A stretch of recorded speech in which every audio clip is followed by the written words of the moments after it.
it's very clear that, if you look at 1989 as year zero of kind of flourishing, possible flourishing of democracy in Eastern Europe, feminism is not something that stands out as an early development that had any significant purchase in either theoretical or in political sort of milieus in Romania.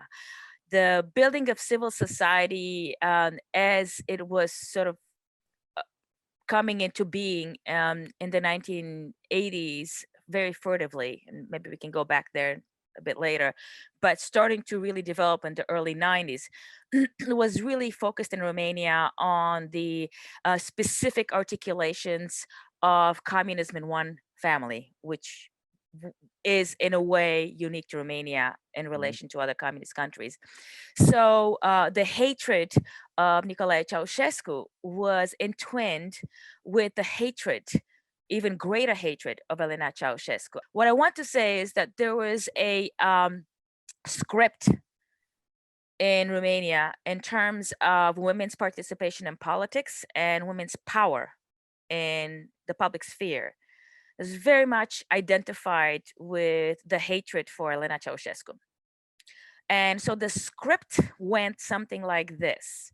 Because Elena Ceausescu is the kind of the exemplar of women in politics in Romania, everybody else that we're seeing in the Central Committee or as ministers of, at that point, basically the Minister of Education was a woman. I mean, it's not like there was a lot of representation of women. The membership was far lesser than with men throughout the communist period, and women didn't make it to the top. That's another topic. We can go back there. But point is, all these women became identified with this image of Elena Ceausescu, who made it where she made it because of her husband, who was illiterate, who had gotten a PhD because of corruption.